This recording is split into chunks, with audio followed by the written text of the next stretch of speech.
tudo certo para a gente começar a aula de projetos digitais microprocessadores.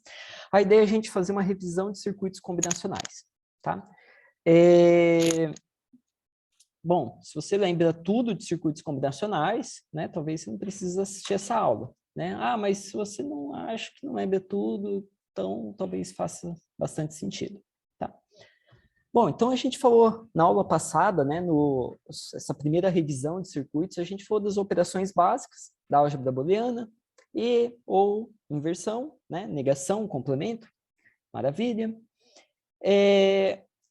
E do nada, né, eu comecei a fazer um exemplo usando, né, nós pensamos ali, vamos implementar um circuito. Tá, mas para implementar um circuito é legal a gente falar um pouquinho das portas lógicas, né?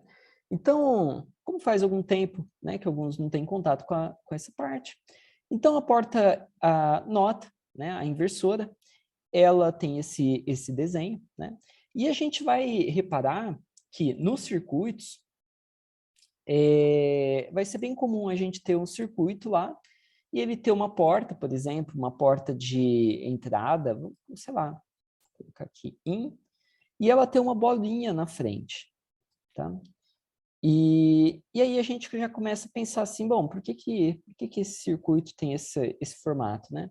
Bom, porque ele é como se ele tivesse um inversor aqui na ponta, ou seja, ele vai ser, vamos supor que isso daqui é o enable, né? É um sinal de ligar alguma coisa. Então, o enable, ele espera o sinal baixo para ativar, né? Então, ele tem um comportamento contrário do que a gente poderia supor, tá? Então, ele é bem comum essa bolinha aqui na frente do circuito. Não é que ele tem realmente um inversor ali na ponta, mas ele está indicando para a gente que ele vai ser ativo no nível baixo, ou seja, ele vai ter um comportamento oposto do que a gente poderia imaginar, tá? Então, eu acho que isso é interessante. E aí, nós temos a porta E, né? A porta OR e a porta XOR, né? Ou, como os alunos gostam de falar, porta XOR, né? Legal. E o símbolo, né, que nós vamos utilizar aqui ao longo das aulas, né? Então, seria o símbolo de multiplicação, de soma, e esse daqui, né, que seria uma soma... não lembro o nome agora. Soma escalar, se não me engano, né? Enfim, então, esses daqui são as principais portas lógicas que nós vamos utilizar, tá? Legal. E, claro, a gente pode ter as portas com esse inversor já embutido, né? Igual a porta NAND, a porta NOR e a porta XNOR, tá? Bom, talvez você já tenha escutado, né, falar que, olha, as portas NAND, a porta NOR, elas são muito importantes, porque os circuitos, né, computacionais, uma parte dos circuitos digitais são feitos com essas portas, somente com portas NAND ou somente com portas NOR, tá? Mas, assim, ninguém falou ainda o porquê que isso acontece, tá? E isso acontece por causa de economia de recursos. Na próxima aula, eu espero que a gente consiga conversar sobre essa economia de recursos, tá? Então, o que eu queria, né, grifar aqui é que as portas NAND e a porta NOR são bastante importantes, tá? Muito bem, então ela teria esse comportamento, e aqui está a indicação dela, né? Faz a operação e só depois inverte, né? É diferente de inverter cada uma das entradas. Maravilha. E aí, como que a gente poderia construir a porta XOR usando somente portas e portas OR, né? E a partir daqui a gente poderia também fazer uma porta XOR usando apenas NAND ou apenas NOR, tá? Muito bem. Então aqui está, né, a forma, né, da álgebra booleana de se escrever a operação XOR, tá? Maravilha. Então, vamos avançando um pouquinho, tá? Bom, como eu estava falando, essas portas NAND e portas NOR, elas são chamadas também de universais, tá? Então, elas são muito importantes, e elas são importantes também porque elas têm essa propriedade de serem universais. O que seria essa propriedade de ser universal? Quer dizer assim, que qualquer uma das outras portas lógicas, tá? Ou qualquer comportamento das demais portas podem ser criadas utilizando NANDs ou NOR, tá? Não com uma NAND só, não com um NOR só, né? Mas eu consigo fazer utilizando um conjunto de NANDs, um conjunto de NORs, tá? Então, como a gente vai ver, essas portas também são importantes. Maravilha. E aí a gente consegue pensar que, olha, como que eu faria com portas NAND ou portas NOR? Então, aqui tem um exemplo com a porta NAND para eu fazer um inversor. Então, para eu fazer um inversor com a porta NAND, muito simples. Eu pego a entrada e conecto nas duas entradas da porta E, né? Da porta NAND, desculpa. E isso daqui vai me dar a operação de inversão, tá? Então, professor, pera, tá meio rápido isso aí. Então, vamos com calma. Então, vamos lembrar qual que é a tabela verdade da porta NAND, tá? Então, vou colocar a entrada B e a saída, tá? Então, eu vou colocar aqui as combinações 0, 0, 0, 1, 1, 0, 1, 1, né? Bom, então, a operação de E, ela só levaria a saída verdadeira, nesse caso, que é 1 na entrada, né? Tudo bem, mas imagina agora que eu tenho um inversor na saída da porta E. Então, esse é o caso que leva a uma saída falsa. E todos os demais que levariam uma saída falsa levam uma saída verdadeira. Então, é dessa porta que nós estamos falando, tá? Da porta NAND. Maravilha. Então, agora que nós já sabemos do que estamos falando aqui, que é da porta NAND, vamos entender aqui o que está acontecendo quando a gente usa uma NAND para fazer um inversor, tá? Então, olha só que interessante. Eu peguei o sinal A e conectei nas duas entradas da porta E, tá? Então, basicamente assim, se a entrada foi 1, eu gerei essa entrada aqui, 1, 1. Se a entrada foi 0, eu gerei essa entrada aqui na minha porta NAND. E olha só que interessante, se eu gerei 0, a saída foi 1. Se eu gerei 1, a saída foi 0. Então, maravilha, a gente já tem um inversor. Se eu tenho um inversor e eu tenho uma porta NAND, né? E se eu lembrar um pouquinho lá da álgebra booleana, que se eu fazer a inversão da inversão é o próprio sinal, né? Então, se eu pegar assim, o sinal A invertido 2 vezes, é o próprio sinal A, né?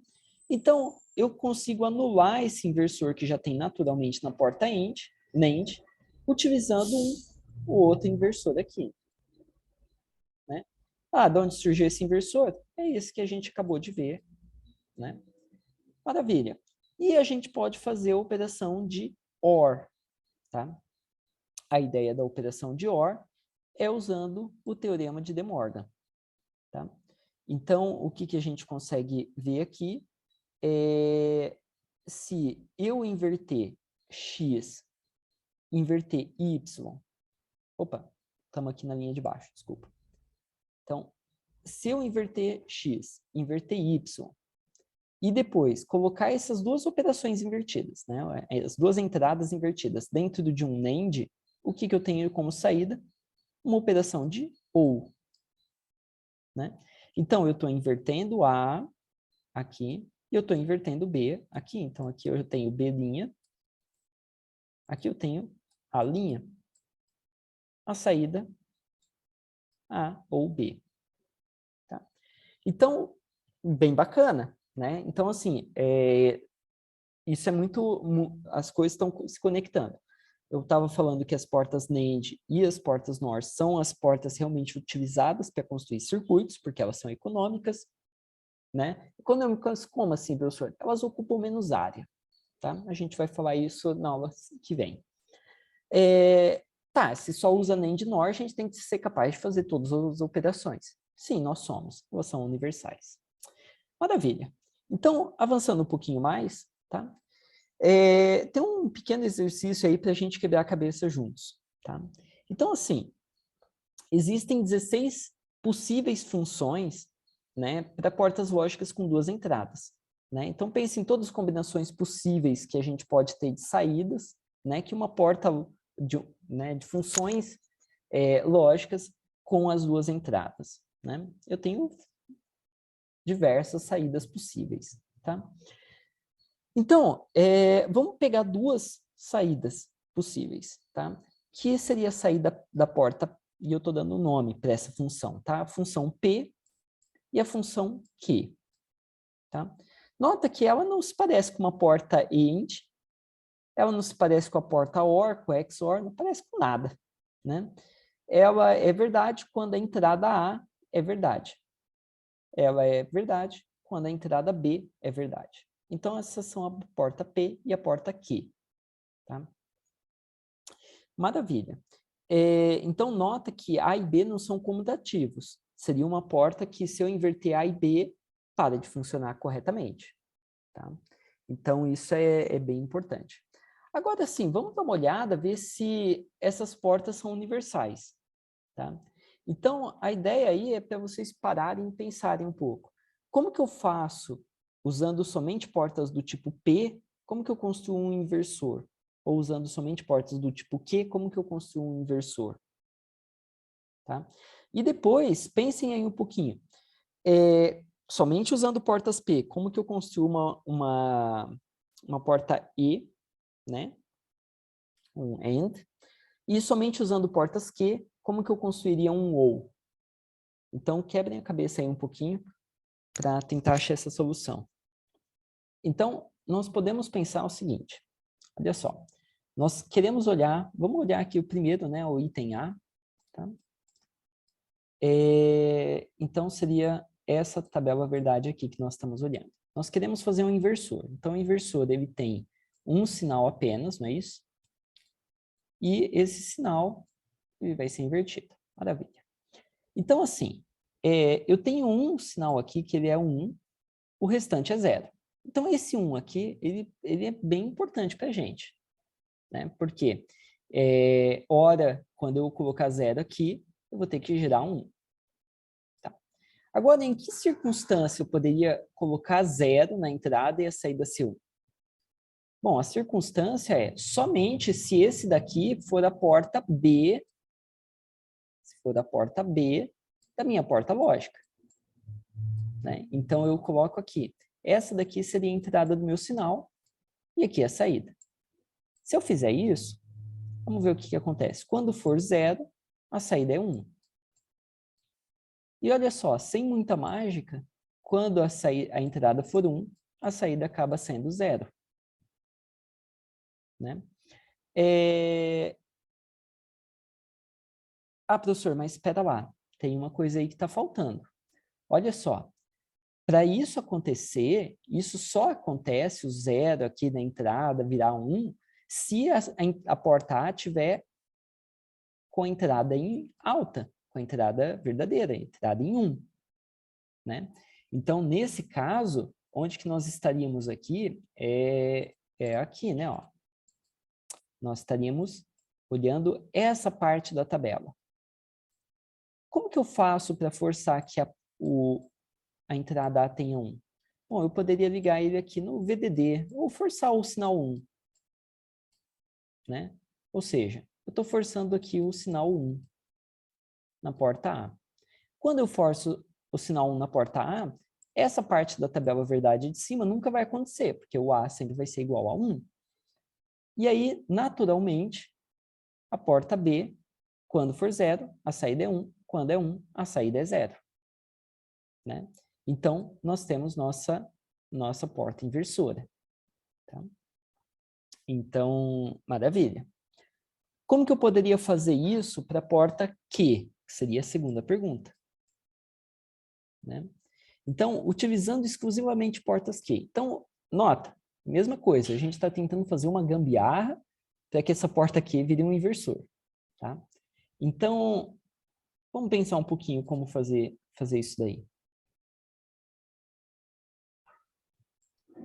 Agora é fácil, é só conectar no B na verdade, deixar o A desconectado e conectar o B no sinal. Perfeito. Então, para a gente fazer a mesma coisa com a porta Q, vamos dar uma olhada aqui quando a gente está gerando 1, né? E a gente basicamente está gerando 1 quando o A é igual a 0, não é isso? E quando A é igual a 1, sempre, né? Sempre ele gera a saída 0. Maravilha. Agora, olha só, se o A for igual a 0 e o B for igual a 0 também, o que vai acontecer? Então, o A virou 1.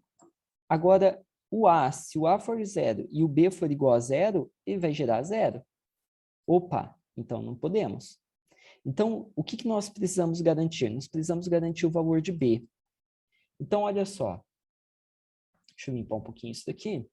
Então, basicamente, nós estamos interessados nessa linha da tabela e nesta linha da tabela. Não é mesmo? Então, ó, 1 vira 0, 0 vira 1. Mas, para isso, eu tenho que garantir o VDD na porta B.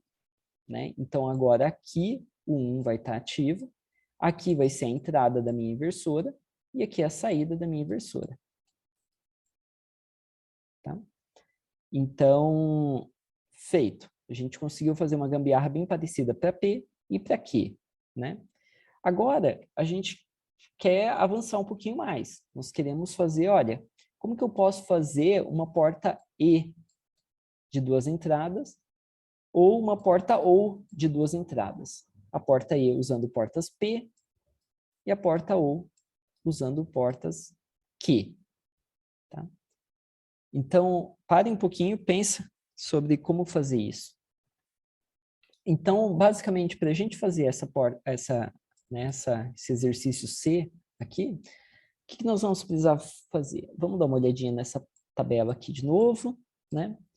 E vamos pensar o seguinte, a porta E, ela teria saída verdadeira neste caso aqui, né? No último caso seria a saída verdadeira, todos os outros casos seriam saída falsa, né? Seria 0, tá? Então, assim, ia ser muito bom se a gente conseguisse deslocar esse cara aqui para baixo, de alguma maneira, né? E uma forma de deslocar esse cara aqui para baixo, de alguma maneira, é o seguinte, e se eu invertesse o sinal de entrada do B? Então, o B ia entrar 1, e aí ia ser invertido para 0, e a saída ia ser verdadeira. Maravilha. Se o B entrasse 0, ele ia ser invertido para 1, e a saída ia ser falsa. Tá?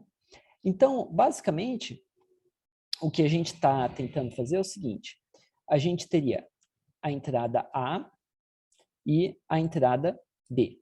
Então, 0, 0, 0, 1, 1, 0, 1, 1. Legal. Aí eu vou ter a entrada B invertida. Então, aqui fica 1, aqui fica 0, aqui fica 1, aqui fica 0. E aí nós vamos aplicar a porta P, né, entre o A e o B invertido. Tá? Então, aqui vai ser a saída da porta P. O que acontece quando está A e B invertido? Então, 0 e 1. Então, deixa eu limpar um pouquinho aqui a bagunça toda que eu fiz. Então, vamos aqui. 0 e 1. A saída é 0. Legal. 0 e 0. A saída é 0.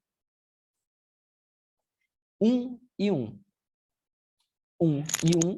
A saída é 0. Alguém já está falando, ó lá, o professor errou.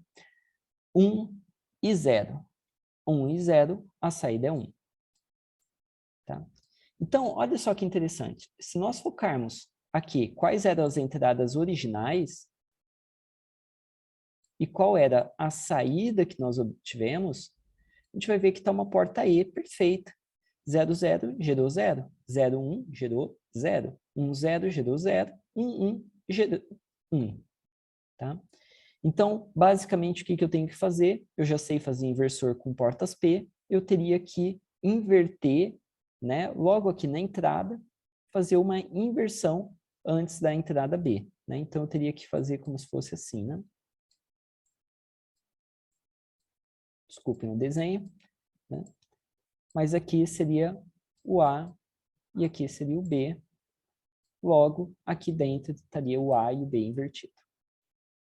Tá? Maravilha. Então, exercício C resolvido aí.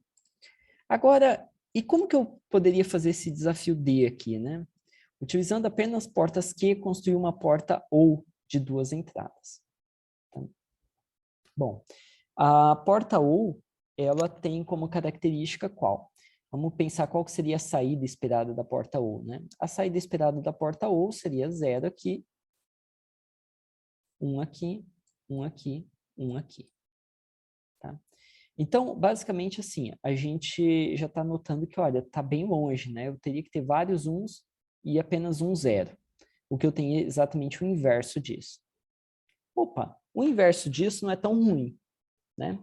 Por quê? Eu poderia pensar, então, em fazer o Q invertido. A saída do Q invertido. Eu sei fazer uma inversora com a porta Q, eu inverto a saída.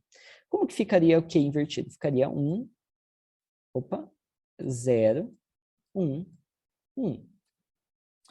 Olha, tá quase, né, professor? O problema todo é que esse 0 ele tinha que ter aparecido aqui em cima e não onde ele apareceu. Bom, a gente pode usar o truque muito parecido com a porta P, né? Como que a gente usa esse truque parecido com a porta P, né? Bom, a gente vai ter que ver o que está definindo para esse 1 ser a saída.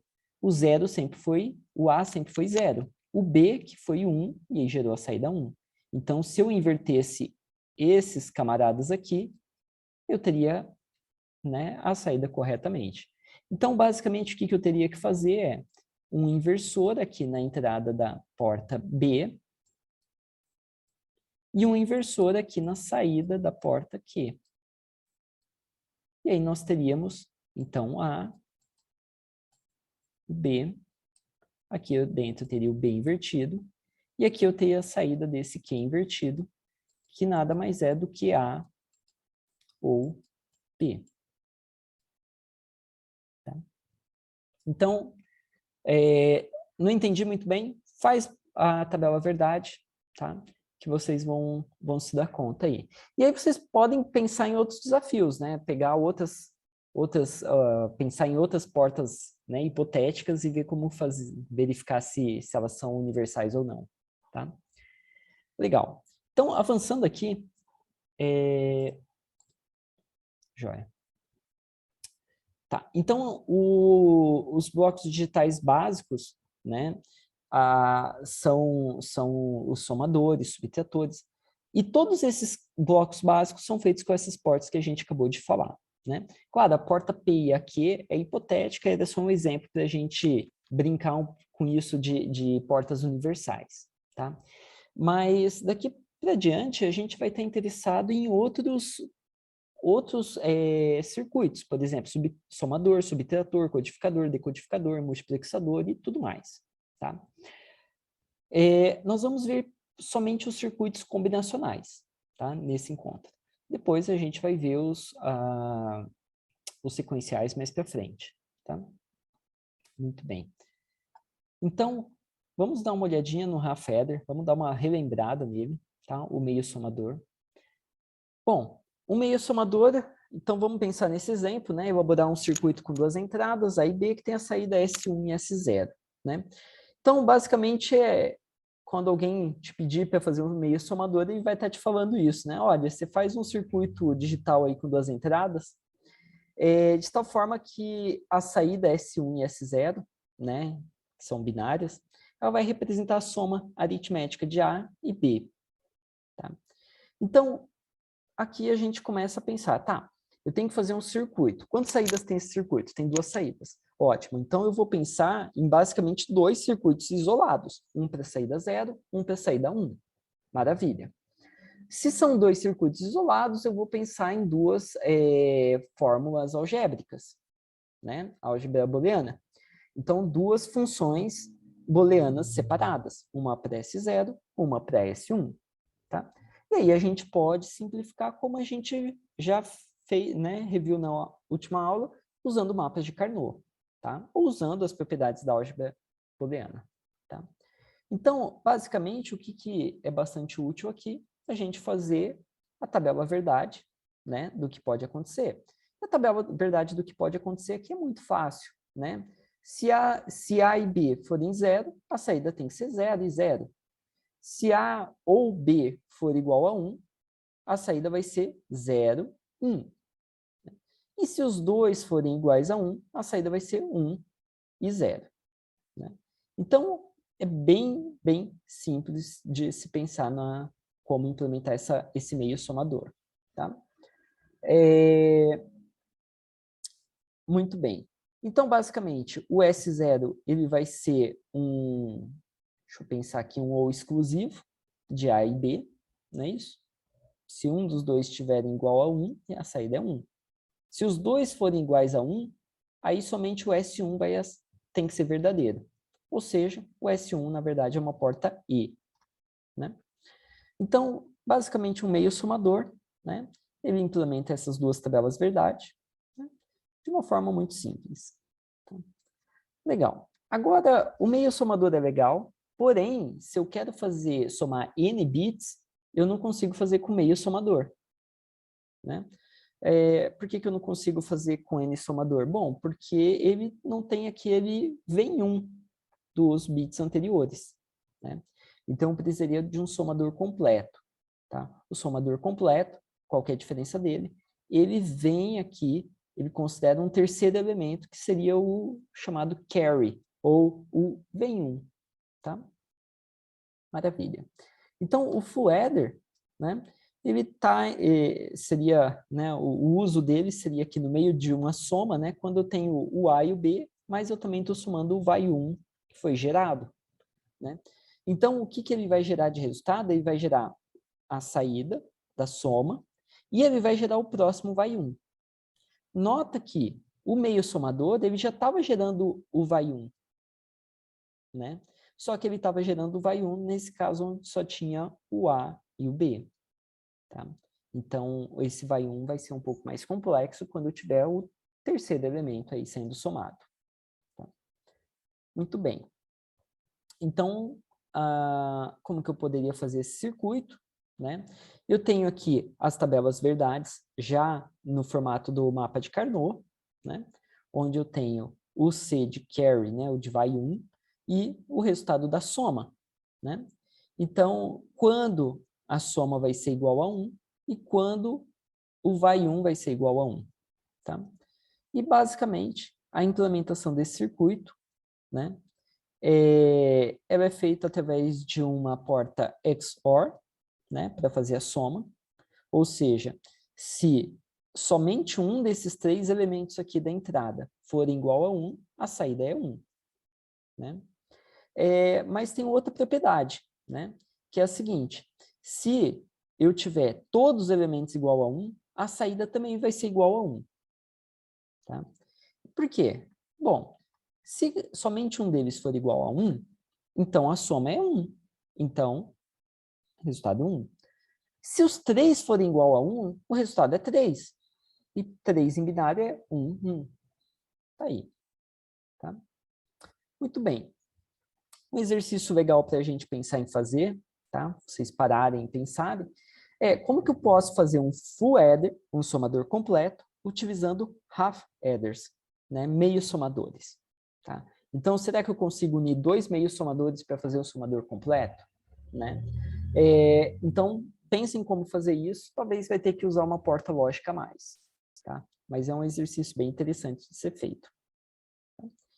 Muito bem.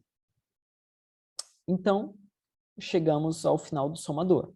Se a gente sabe fazer somador, e eu tenho certeza que vocês lembram bem de complemento de 2, como a gente faz subtração com binários, né? A gente pode fazer o componente subtrator. Tá? Então, o subtrator, que a gente vai utilizar, né, o que a gente costuma utilizar, é a subtração utilizando o complemento de 2. tá? Então, a subtração utilizando o complemento de 2 é muito simples. Eu pego A e somo com o resultado disso daqui, que está entre parênteses. Soma, a gente sabe fazer. É só fazer um somador. Ah, professor, mas você vai fazer um somador de vários bits. Isso, é só pegar um somador e conectar no outro. Massa. Agora, como que eu faço o que está entre parênteses? Né? O que está entre parênteses, basicamente, eu tenho que fazer a inversão do elemento B, que eu estou subtraindo, né, de A. Muito bem. Então, inversão, a gente sabe fazer. Pega o sinal de B, inverte todos os fios dele. Ótimo. E somado com 1. Bom, a gente sabe fazer o somador, então esse vai 1 fica muito fácil. Tá? Muito bem. Na verdade, é mais fácil do que usar 2 somadores completos. A gente pode usar um somador completo apenas. Tá? Então, basicamente, o que nós precisamos fazer é... Aqui. Então, basicamente, nós precisamos inverter a entrada B, né? E aqui na entrada C, carry in, do primeiro somador, a gente tem que definir ela como 1. Tá? Fazendo isso, o que a gente está criando? A gente está somando 1, uma unidade, aqui, e a gente está fazendo inversão de B. A gente está fazendo B invertido. B invertido, somado com 1, somado com A, o resultado é A menos B. Tá? Então, utilizando o somador completo e algumas portas inversoras, a gente consegue fazer um subtrator, tá? Que é muito bom, né? Um componente, basicamente, eu posso reutilizar o somador. Tá? Legal. Então, chegamos aqui ao final de somadores e subtratores. Vamos falar agora de outros componentes que eles são muito utilizados, tá? E eles são muito úteis para a gente, se a gente quer fazer um processador, se a gente quer fazer uma memória, um banco de registradores e vários outros componentes, tá? O primeiro que a gente poderia começar é o identificador, tá? O identificador por si só, ele não é útil, assim, não é tão útil. Mas o que é legal é que ele faz a gente se dar conta de como fazer um multiplexador, demultiplexador e tudo mais. Codificador, decodificador, tá? Então, vamos pensar nesse exercício aqui. Exercício 3, que vai ser, faça um circuito com 4 entradas. A3, A2, A1, A0. Tá? Menos significativa, mais significativa. 3 saídas diferentes. X5, X9, X13. Tá? De tal forma que cada uma delas identifica a entrada dos números 5, 9 e 13 em binário. Tá? Então, basicamente, a saída X5, ela vai ser ativa quando em binário, né, eu vou ter lá a minha tabela verdade. 0, 0, 0, 0. E vocês estão vendo que eu estou com uma dificuldade aqui de desenhar com o mouse, então eu vou só fazer ponto, ponto, ponto. Eu tenho o último caso aqui, que é um 1, 1, 1. Tá. Nesse caso onde está tudo 0, a saída é 0. Nesse caso onde está tudo 1, a saída é 0. O único caso de verdade, onde a saída vai ser 1, vai ser no caso 0, 1, 0, 1. Né? Que é o número 5. Né? Se eu não me enganei aqui, número 5, em binário. Esse é o único caso onde vai ser 1 a saída. O restante é tudo 0. Tá? Muito bem. Então, pensem aí, como que a gente poderia fazer esse identificador binário para o caso X5? Então, basicamente, para a gente ter esse identificador, a gente teria que pegar o max termo dessa tabela verdade, né?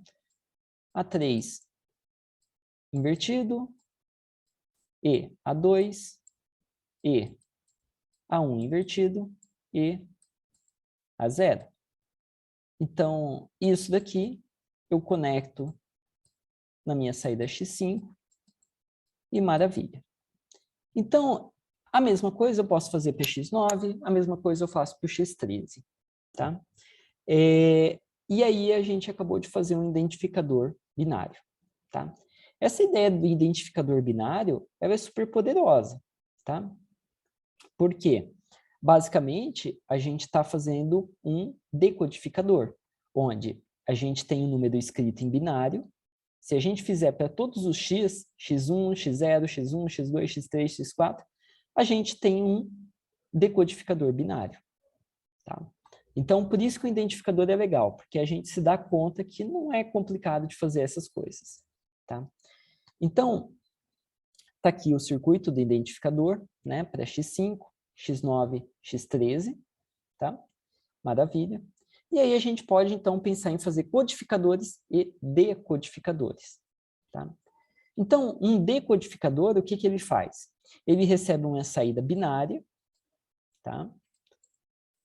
E ele recebe uma saída, não, né? Ele recebe uma entrada binária, e a saída dele vai ser o quê? Vai ser ativar a respectiva porta. Então, se tiver escrito em binário 00, a porta 0 é ativa. Se tiver escrito 01, então a porta 1 vai ser ativa. E assim por diante. Tá? Então, ele decodifica. Então, basicamente, seria assim. Eu posso usar esse decodificador para falar assim, olha, eu gostaria de ligar a máquina 3. Então, em vez de eu ter um fio para cada máquina, ou seja, 4 fios diferentes, eu só tenho 2. Quando eu escrever 1 e 1, a máquina 3 vai ser ativa. Né? Então, isso que é o legal do decodificador. Né? Na verdade, eu consigo, sei lá, codificar alguma coisa e depois decodificar isso. E no meio tempo eu utilizo menos recursos, menos fios. Tá? Muito bem. Então, esse é o decodificador. A gente pode pensar no decodificador 4 para 16. Opa, a gente pode pensar no decodificador 4 para 16, por exemplo, né? A gente pode pensar em outros decodificadores. É mais do mesmo, tá bom? Agora, o codificador ele é um circuito que dá um pouco mais de trabalho para a gente pensar. Por quê? O codificador ele faz o contrário. Eu ligo uma das entradas, por exemplo, eu liguei a entrada 15, então ele tem que escrever 15 aqui em binário, na saída. Tá? E os codificadores que são um grande sucesso são aqueles que são com prioridade. Tá? Então, imagina assim, o caso onde tem 2 ativos, o 9 e o 15. Eu tenho que descobrir o que eu vou ligar. Eu vou ligar a saída 9 ou a saída 15? Né? Então, a gente costuma implementar os codificadores que eles têm prioridade. Tá? A prioridade pode ser a prioridade pode ser a normal ou a inversa. Tá? Ou seja, o maior número é o que tem a prioridade para gerar a saída. Nesse caso aqui, a saída continuaria sendo 1111. Tá? Agora, como que eu faço um circuito desse? Né? Um circuito do codificador. A gente está aqui para saber como fazer realmente as coisas. Tá? Esse codificador, vamos lá. Quantas saídas ele tem? Ele tem 4 saídas. Legal. Para cada saída, eu vou ter que fazer um circuito separado. Então, eu vou ter que fazer uma lógica separada, uma lógica combinacional separada. Ótimo. Então, já estou pensando aqui no mapa de Carnot. Legal. Agora, quantas entradas tem? Eu tenho 16 entradas. Tá? Então, um codificador do tipo 4 para 16, 16 para 4, né? Ele dá um certo trabalho, né? Porque eu tenho 16 entradas, tá?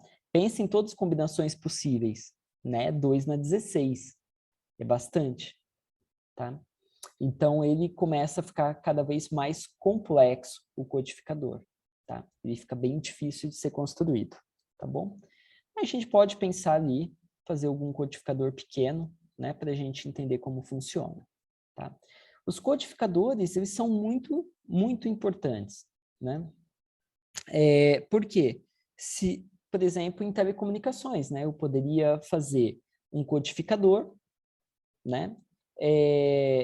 Utilizar poucos fios e depois, do outro lado, decodificar aqueles fios, né? Então, eu consigo pegar aqui 15, 16 sinais e basicamente codificar. Claro, eu vou codificar com prioridade, né? É a vida. Eu vou ter que perder um pouco desses dados, tá? Toda vez que a gente está comprimindo, ou muitas vezes quando a gente está comprimindo, a gente perde dados, tá? Não é sempre, mas muitas vezes. Legal, vamos avançando mais, tá? Vamos falar agora de multiplexador e demultiplexador, tá? São outros componentes muito importantes, tá? E aí a gente poderia pensar nesse exercício aqui, tá? O exercício que tem 3 entradas, D0, D1 e S0, e uma saída apenas, a saída Y, tá? Qual que é a ideia? A ideia, basicamente, é o seguinte: a saída vai ser dado por DI, tá? O IESMA entrada. Quem que define qual que vai ser a IESMA entrada? O seletor, tá? Então, o multiplexador, né? Ele é aquele componente que ele tem essa representação gráfica, né? Então, basicamente, ele tem o seletor e tem a porta 0 e a porta 1. No caso aqui, um multiplexador de 2 portas. O que que a gente quer? A gente quer conectar essa porta na saída, caso o S for igual a 0. Se o S for igual a 1, aí a gente quer conectar essa porta aqui na saída. Tá? Bom, existem várias formas de fazer um multiplexador, tá? Uma forma de fazer um multiplexador é utilizando porta Z, tá?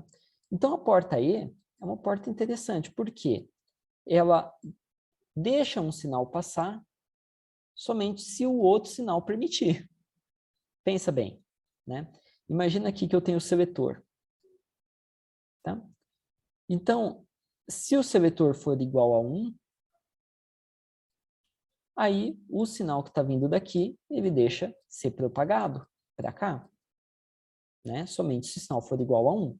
Se o sinal for igual a 0, tanto faz qual que é esse sinal que está vindo na outra porta da porta E, né? Na outra entrada da porta E. Ele não vai ser propagado, né? Se ele for 1, aqui vai continuar 0. Tá? Então, o multiplexador, uma forma simples de fazer ele, né? É utilizando porta Z e porta OU, e uma inversora. Tá?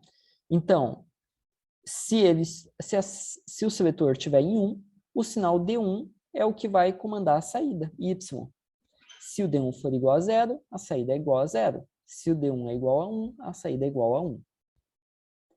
Bom, mas se o S0 for igual a 0, então a gente gostaria de propagar o outro sinal, o sinal D0. E novamente, né? Então, o S0 aqui, o seletor, ele atua como se fosse um porteiro, né?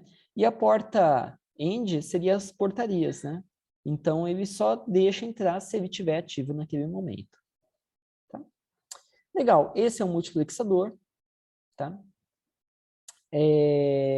Muito bem, deixa eu ver aqui, faço o circuito com 6 entradas, né, e uma saída.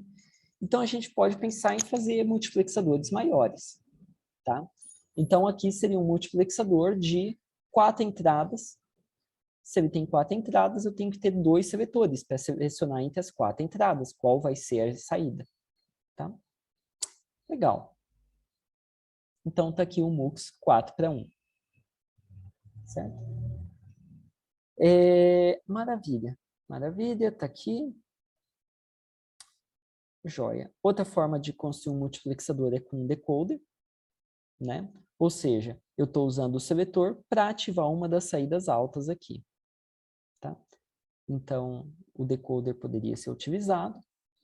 Tem outras formas de construir ainda o MUX, tá? A gente vai falar mais para frente. Tá?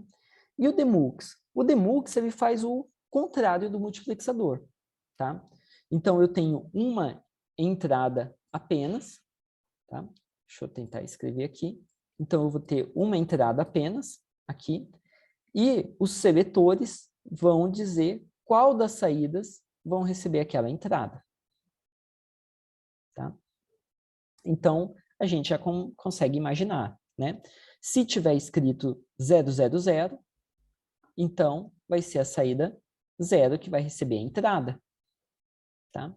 Se for 111, a saída 15 vai receber a entrada, né? E os demais casos também, tá? Então, basicamente, se eu tiver, pensar aqui no caso A0, né? Se eu tiver um inversor, né? Aqui no S0, tiver um inversor no S1, inversor no S2, inversor no S3, todos os sinais estão invertidos, tá? Coloco isso tudo numa porta aí, bem grande, junto com a entrada. Então, aqui vai ter S3, S2, S1 e S0, todos eles invertidos. Deixa eu tentar desenhar aqui, sem gastar muito tempo, né? Então, esse daqui seria a saída A0. Ou seja, quando todos os seletores estiverem escrevendo 0 na entrada, né? Essa porta vai estar recebendo, se todos estão com 0, aqui a porta está com 1, 1, 1 e 1. E aí depende somente da entrada para acionar a saída. Se a entrada for 0, a saída é 0. Se a entrada for 1, a saída vai ser 1. Tá? E aí a gente pode pensar em fazer esse circuito para cada uma das saídas diferentes. Tá? Nada muito difícil. Maravilha. Tá? Então, a gente pode pensar em construir multiplexadores 8x1, pode fazer vários exercícios aí. Eu sugiro que vocês tirem um tempo, tá? Para fazer um multiplexador, por exemplo, de 4x1, tá? E depois tentar fazer um multiplexador de 8x1 utilizando aqueles multiplexadores menores, tá? Joia. Então, aqui teria, né, a parte da solução aí, tá? Como que seria essa forma de construir com multiplexadores menores, tá? Muito bem, eu vou avançar aqui, mas dê uma analisada nessa construção, tá bom? Porque isso simplifica bastante. Com componentes menores eu consigo fazer algo maior. Legal. E um dos últimos tópicos que eu quero abordar é como que eu construo funções utilizando o multiplexador, tá? Então, como que eu consigo construir qualquer função utilizando somente multiplexadores? Então, basicamente, o que eu preciso fazer é o seguinte. Uma vez que eu tenho a tabela verdade da minha função, que eu quero, né, fazer a saída dela, eu posso pegar e fazer o seguinte, considerar que as minhas entradas vão ser, na verdade, os seletores que eu vou utilizar. Tá? Então, A e B vão ser o seletor A e B aqui do MUX. Maravilha. Para cada uma das entradas do multiplexador, eu posso pensar qual que é a saída esperada. Então, quando a entrada for 0, 0, a saída esperada é 0. Ora, eu pego o 0 e coloco aqui. Tá? Quando a entrada for 0, 1, a saída esperada é 0. Então, eu coloco 0 aqui. Ou seja, quando estiver escrito aqui na entrada 0 e 1, essa porta 1 aqui é que vai ser propagada. Então, basta eu escrever aqui nessa porta, seja lá o que tiver aqui na tabela verdade respectiva, 0, 1, e eu implementei uma tabela verdade muito fácil. Então, se você me der um MUX enorme e uma tabela verdade enorme, eu consigo fazer a implementação rapidamente, né? Somente conectando no 0 ou no 1, tá? O 0, se a gente considerar a 0 como sendo ligado no terra, né, sendo 0 volts, seria só a gente aterrar essas entradas aqui 0, e 1 sendo a voltagem que meu circuito usa, então aqui seria o VDD, né, seria a voltagem do meu circuito. Tá. Legal. Tem algumas otimizações que a gente consegue fazer, né? nós poderíamos aqui otimizar com uma porta, com MUX menor, com MUX somente de 2 entradas. Tá? Como que a gente poderia fazer isso? Então, deixa eu pegar aqui uma caneta para eu escrever. Tá? Então, vamos lá. MUX, que tem a porta 0 e a porta 1. E apenas um seletor, não é isso? Então, uma forma de eu traduzir essa tabela aqui para esse MUX menor seria o seguinte. Eu utilizo apenas uma das variáveis como sendo o seletor. Tá? Então, vamos supor, eu vou utilizar a variável A como sendo o seletor. Então, o A está aqui. Então, ó, quando A for igual a 0, nesse caso aqui, o que acontece? Se o B é 0 ou se o B é 1, tanto faz, a saída foi igual a 0. Então, no caso de A igual a 0, a saída é sempre 0. Legal. Agora, vamos olhar o segundo caso. O segundo caso é esse aqui, né? Ó. Quando A é igual a 1. Se o A for igual a 1, o que acontece com a saída? Depende. Depende do quê? Depende do B. Se o B for igual a 1, a saída é 1. Se o B for igual a 0, a saída é 0. Ah, então eu poderia conectar o B aqui, ó. Né? Então, com um multiplexador pequenininho, eu consegui implementar essa tabela verdade sem muito esforço. Tá? Ah, professor, mas se fosse invertido, se fosse 1 e 0? Bom, eu faço o B invertido. Né? Então, bastante fácil, né, da gente implementar coisas com multiplexador. Tá? E, na verdade, existe um componente, né, um componente comercial chamado FPGA, que é Field Programmable Gate Array, FPGA. Então, field, campo, programável, gate de portas, é um array de portas, gates. É um campo de arrays de portas programáveis. Tá? Então, esse componente, ele utiliza internamente um monte de portas MUX, né, um monte de componentes MUX, né, não são portas, são componentes. Ele utiliza vários componentes de multiplexação para implementar funções que o usuário queira. Tá? Então, isso aqui é bem interessante, tá? Para a gente implementar lógica. Então, ele é reconfigurável, ele é programável. Tá? Se eu mudo a tabela verdade que eu quero implementar, eu só mudo aqui um pouco as entradas e está feito. Né? Então, é super interessante. Tá? Legal. Vamos chegando ao final, então. Né? Vocês podem pensar aí como implementar XOR com esse MUX 8/1. Agora, tenta implementar com 4/1. Né? Vai ser uma boa atividade para vocês testarem, né, os conhecimentos. Tá? Muito bem.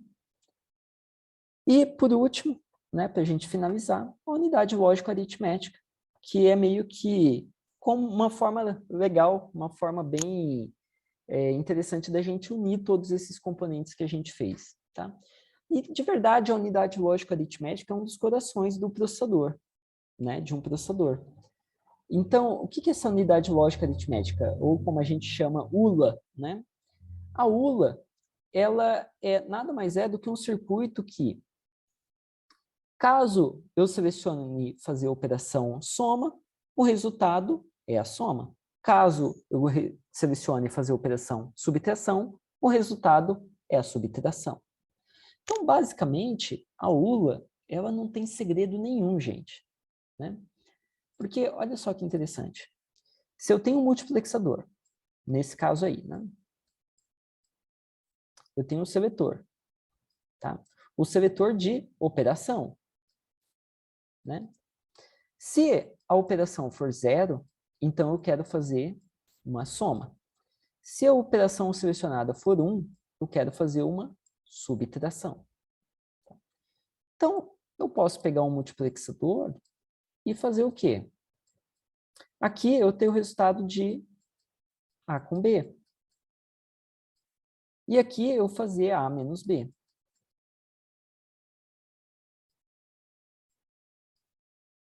Então, é diferente, né, da linguagem de programação. Isso é uma coisa interessante. A linguagem de programação, a gente costuma fazer o se for a operação 0, aí então eu faço a soma. Se for a operação 1, aí eu faço a subtração. O que a gente está fazendo é o contrário. A gente está fazendo as duas operações ao mesmo tempo e a gente seleciona qual das duas operações vai para a saída. Né? Se é essa ou se é essa outra. Então, de uma maneira muito rápida, eu consigo ter ou a soma ou a subtração na saída. Tá? Ah, mas espera, com esse MUX aqui, eu só consigo fazer um bit, para eu pagar um bit. Mas eu posso fazer vários MUXs juntos, todos sendo gerenciados pelo mesmo seletor de operação. Né? E aí eu consigo fazer uma ULA muito simples. Então está aqui o exemplo. Eu pego o somador completo, eu pego outro somador completo. Esse somador completo aqui é para fazer a soma. Esse daqui é para fazer a subtração. E aqui eu tenho os multiplexadores para cada uma das saídas. Tá? Eu coloco isso daqui numa caixinha e chamo de ULA. Tá? Olha só que interessante. Essa ULA, tá? Ela tem um sinal, né? um desenho, tá? Para indicar ela no circuito. Tá? Ela é basicamente esse paralelepípedo, esse trapézio, né? Com um triângulo aqui no meio. Tá? Então, aqui costuma ser a ULA, tá? Como a gente representa a ULA nos circuitos. Tá? E aí eu tenho o seletor aqui de operação. Tá? Agora, claro, a gente construiu uma ULA de soma e subtração, mas ela poderia ter vários fios de seletores. Tá? Então, ela poderia ter soma, subtração, AND, OR, fazer várias operações distintas. Multiplicação, divisão, tudo mais. Tá? Muito bem, gente. Era isso que eu tinha para hoje. Tá?